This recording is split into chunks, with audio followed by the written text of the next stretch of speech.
Around the world, largely unseen, countless pathogens march to battle. Dangerous fungi, parasitic worms, elusive viruses, deadly bacteria. These foreign invaders constantly attack us in an all-out war. But we animals enlist an equally powerful army, equipped with weapons to defend against the assault, eager to engage the enemy in chemical warfare or hand-to-hand combat. Sometimes this army fails us, but most often it performs with remarkable effectiveness, killing thousands of pathogens each day. We owe our lives to the immune system.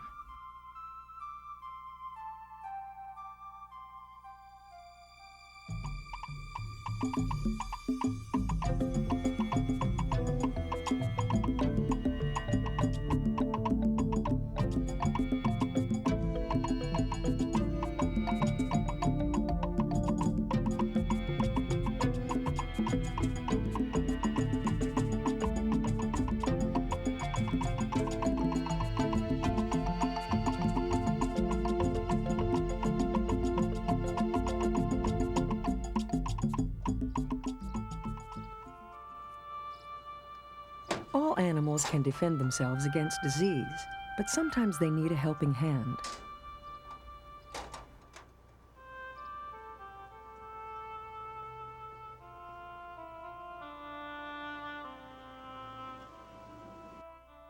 Hi, Doc. How you doing? Hi, Brian. Got another one for you. Veterinarian Scott Weldy treats injured birds of prey, such as owls, eagles, and hawks. That left wing's really not working too well. The Orange County Bird of Prey Center is a nonprofit corporation that deals with injured birds of prey, which are raptors. We rehabilitate after repairing injuries and then release those birds after a certain amount of exercising period back into the wild. Most of our birds are injured from, depending on the season, either man-made objects such as bullets hitting them, them hitting windshields or cars, or hitting wires or buildings. I just go through and do a physical exam on them. I look for blood, I look for bruising, I look for swelling, I look for broken bones. And you also look at the attitude of the bird. I mean, these guys are going to come in, they've never been held, and they're supposed to be wild and mean, and so they should have that fire in their eye. And if they don't have fire in their eye, then there's something else more serious going on. These injuries often breach the body's surface, our first line of defense against dangerous pathogens. The first line of defense is really that. It's the protection of the body. The largest organ of the body, most people don't realize, is the skin. Skin or intact surfaces, those are either covered with hair or fur or feathers, and those also provide a second barrier that's on top. Now, the skin protects what we think of as the outside of the body, and there's a special lining called a mucosa that runs through. And all of the, what we think of as the inner surfaces of the body are covered with this mucosal lining. There are secretions on virtually all of the inner mucosal surfaces. And what these tend to do is either physically wash away at some of these invaders before they can get through, or in many cases, they have molecules which actually kill them. Around the eyes, for example, tears are a protective device. You also have cilia, which are fine hair-like projections that in certain areas of your respiratory tract, they will actually act like an escalator, transferring particles up, and so you can cough them out. While all animals have surface barriers, some present a weaker defense than others. Dr. Weldy has observed that birds are especially vulnerable to injury.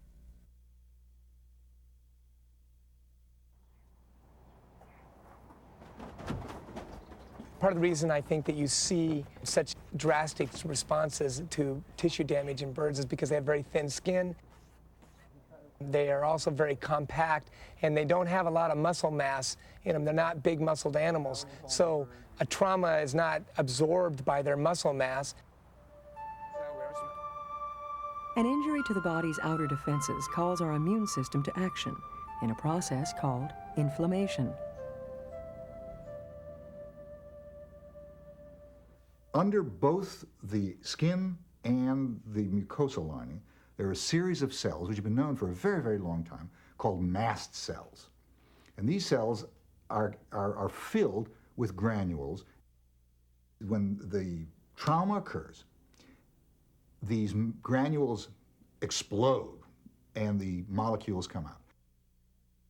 These molecules cause the cells of neighboring blood vessels to expand. This, in turn, creates gaps that allow fluid to escape from the blood and into surrounding tissue. And then it starts swelling. You get something called edema, it's swelling. And that's the blood fluid, not the cells, but the fluid that comes out into the local area. And that fluid from part of the blood also contains molecules which, when they're inside the blood, are inactive, but when they're outside, they become activated, and some of these can actually kill the bacteria at the site. These molecules, called complement proteins, also attract the frontline soldiers of our immune system, the white blood cells. Crawling out through the gaps in the blood vessels, the white blood cells begin their attack. And the first one are called neutrophils. The important part about these cells is they're short-lived, they're motile, they can move around, and they are phagocytic. They can ingest any bacteria, actually eat them at the site. They can do this reasonably well on their own, but they do it much better with some of those molecules of the fluid that came out before. So that there's this incredibly complex dance going on. Soon the neutrophils are joined by different white blood cells, including the macrophages, or big eaters. In concert with complement proteins, these cells battle the enemy until the body repairs itself.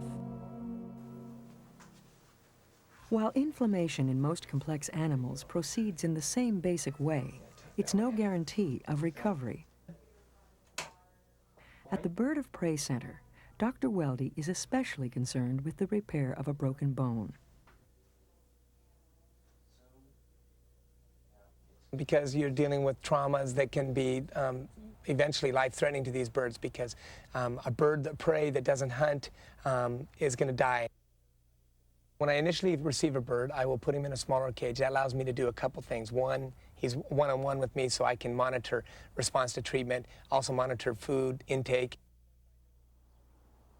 Once I notice clinically that it looks good, the bird looks like he's in good enough shape, and his ability to compete and eat is reasonable, then I will put that bird back into a flight cage.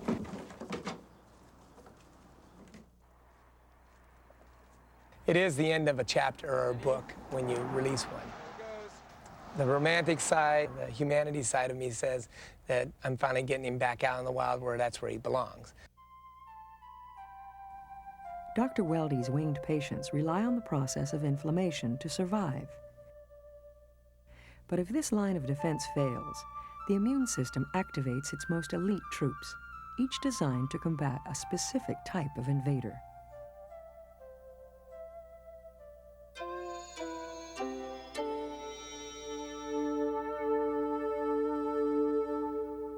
I was growing up in the suburbs of Chicago and in camp, and we were drinking, some of the kids drank well water. And the well water was contaminated with polio. And at that time, nobody knew what polio was yet. And then I woke up one night and I couldn't use my right leg. And within a few hours, I couldn't use my left leg. And within 24 hours, I couldn't move my arms, and I couldn't close my eyes, and I couldn't breathe well.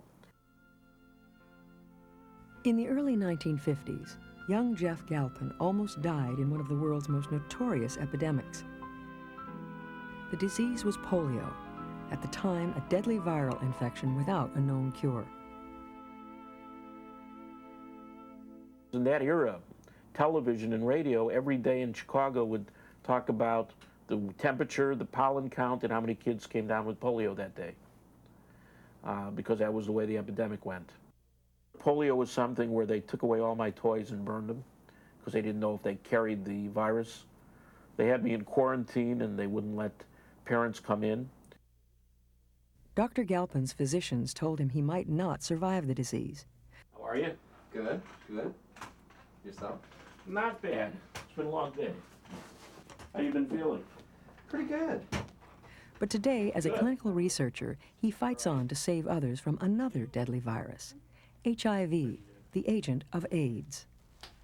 Today, instead of the 4 shots, we only have to do 2 in the shoulders. Basically, HIV is unique in that it attacks not the body, which like the lung or the heart or the brain, but it's almost always, it is attacking what is called a CD4 helper cell. Helper cells are just one in a special team of white blood cells, each of which performs different roles in the body's immune army.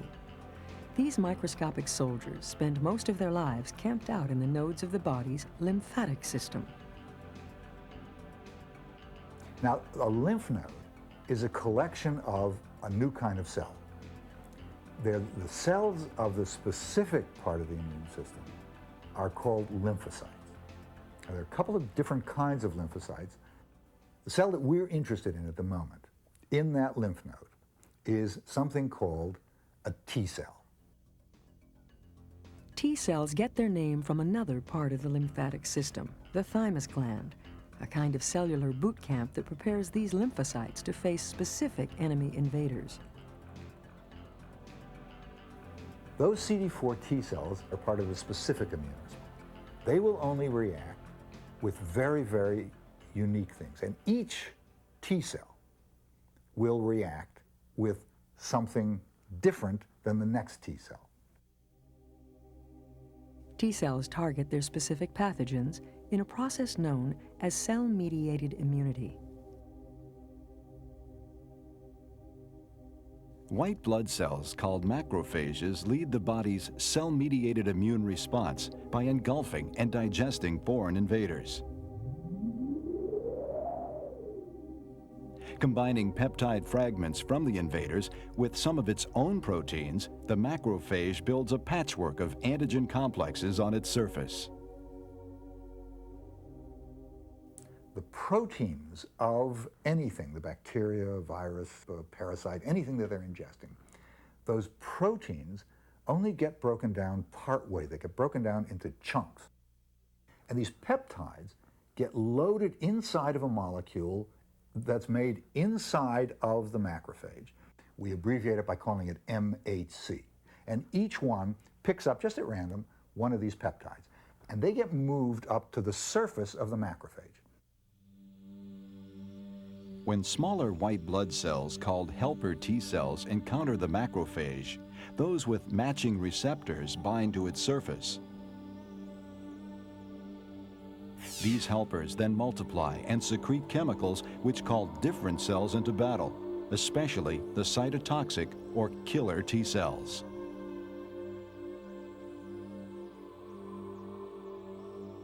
The macrophage, or an infected cell, activates only those cytotoxic cells with receptors that match the antigen complexes. Stimulated by chemicals from the helper T cells, these killer T cells rapidly divide into an army of clones, all designed to fight the specific invader that triggered the response. When killer cells dock with an infected cell, they bombard it with lethal toxins, then move on in search of other targets. So that on average, hundreds of thousands of millions of lymphocytes, of T cells, in that lymph node. Each of them has gazillions of receptors, but each of them has unique and different receptors. And that's where the specificity of the immune response comes from.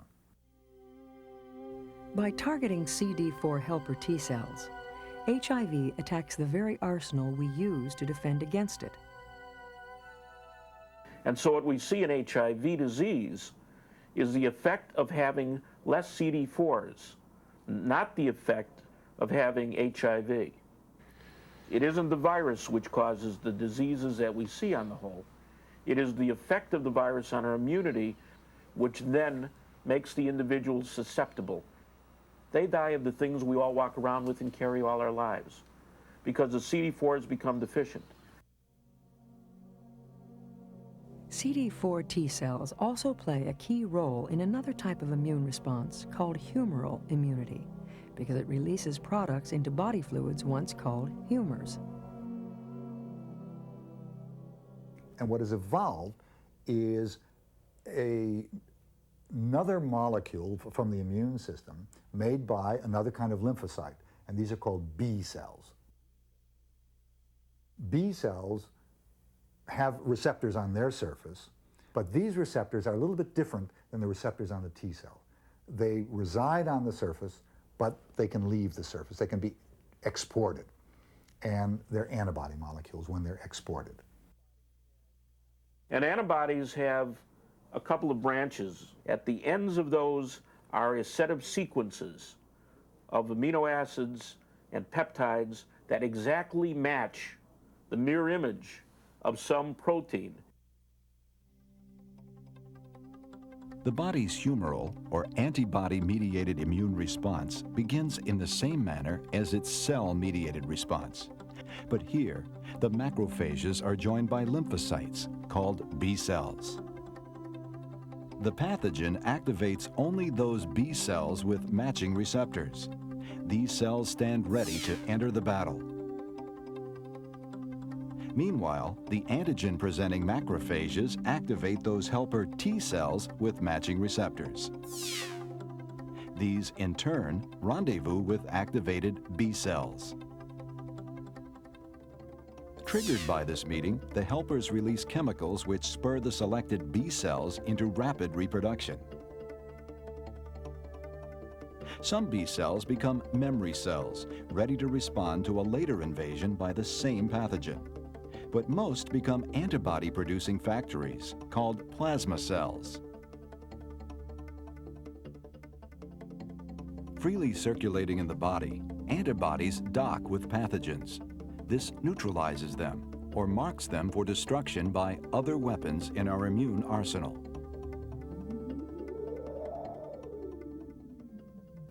The macrophages, which I've already mentioned, will see the antibodies and say, aha, anything that's coated with these antibodies is fair game for lunch. That's one way to get rid of the foreign elements, cancer cells and bad viruses and bad bacteria. Understanding how the body produces antibodies has allowed scientists to develop vaccines, such as those which stop the scourge of polio. Vaccines contain antigens of a particular disease agent. The body responds by actively producing the appropriate antibodies and memory cells. Unfortunately, vaccines have proven ineffective against the AIDS virus. HIV has the ability to be an RNA virus, get into a cell and turn into a DNA virus, which can become part of our genetic material, sit there, and then come out again as an RNA virus. That allows it to cloak itself, to hide from parts of our immunity, to sit within a cell so that the antibodies that are outside of the cell can't do anything. In response, Dr. Galpin and his colleagues are exploring other methods of treatment, including genetic engineering. Start timing. 30. For research only. We've tried to take a piece of the virus, put the piece of HIV in another virus, and then put it back in the body so that the body would now see it better and turn on the cellular immune system to better recognize HIV and go out and kill it. A quiet war wages within us at all times. We become aware of it only when our immune system starts to lose the battle, whether from doing too little or doing too much.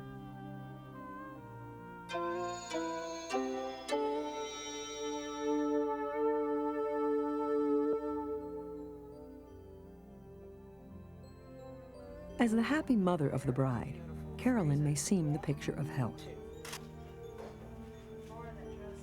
But inside her body, a battle is raging.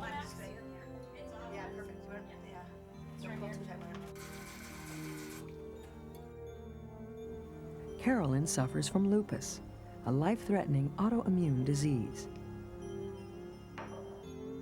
With lupus, we have overactive immune systems. It's the antibodies in our blood that are overactive. So instead of protecting our body the way they're meant to, We're allergic to our cells. They attack us. An autoimmune disease is where, whether it's an animal or in a human, what should be looked at as self and not attacked is looked at as foreign, and the body starts making antibodies against itself. The most common of these conditions is something called rheumatoid arthritis. There are then more generalized autoimmune diseases like systemic lupus, where a person makes antibodies against many different organs. Hi, Carolyn. Good to see you. More than 1 million Americans suffer from this disease in which antibodies cause chronic inflammation. Untreated, lupus can lead to serious organ damage, even death. When you wake up in the morning, have you felt restored? So that depending on the target organ of the antibodies, that is what determines what type of lupus a person can have.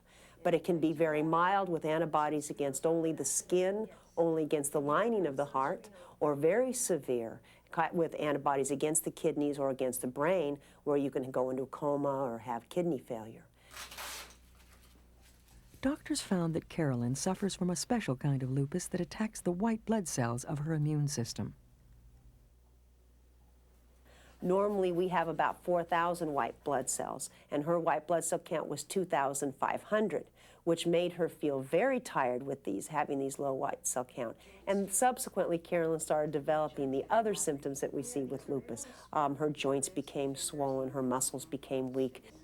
These are especially swollen. The other problem with lupus is that it can be an invisible disease. So oftentimes the chief complaint is, I feel terrible when I get too hot or out in the sun, and I'm tired all the time. And the doctor will look at the patient and say, well, you look fine. Now, does that hurt to do that? No. Okay. Not only is lupus difficult to diagnose, its cause remains a mystery. Current research points to a problem with protein complexes displayed on the surface of body cells. There are these markers called MHC, and MHC stands for Major Histocompatibility Complex. These MHC markers that are expressed on the cell surfaces are what the body gets used to seeing as either being self or foreign, because each individual has their own identical MHC marker. Researchers theorize that some victims of autoimmunity may be producing abnormal MHC complexes, which the immune system identifies as foreign. We can now find in people who have a hereditary predisposition to these autoimmune diseases where this MHC coding is found, and have been able to take this area and determine certain of these antibodies that are formed. But what we don't know is why everyone who has this genetic makeup does not end up having these autoimmune diseases. In addition to these genetic accidents, researchers believe some autoimmune diseases may be caused by abnormal white blood cells. Some of these may slip through the body's thymus gland, which normally destroys those killer T cells that would attack healthy tissue. The hypothesis is that one reason people develop an autoimmune response is because these T cells that are supposed to be destroyed in the thymus are not. So you have circulating T cells that recognize self as being foreign. There's also hormone triggers with systemic lupus. In lupus patients, we have 9 women to 1 male. Usually lupus develops where there are times of hormone fluxes, around the time a woman develops their first menstrual period, or during or after a pregnancy, or at the time of menopause.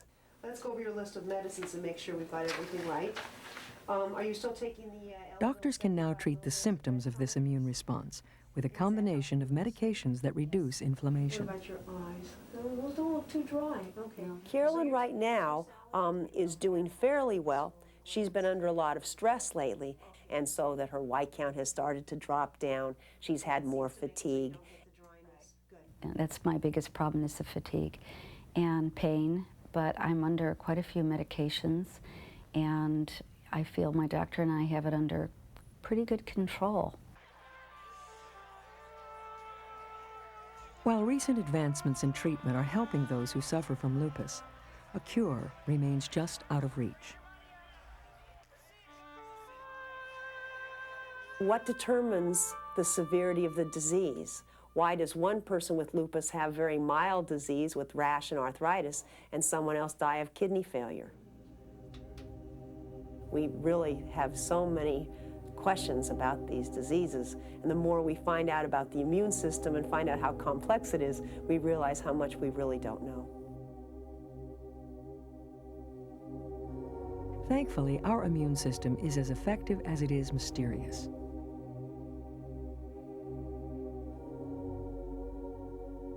Able to fight off all but the most persistent and insidious invaders. As we explore the intricate mechanisms of this organ system, we continue to depend on its complex army of defenders, our champions against the perils of the outside world.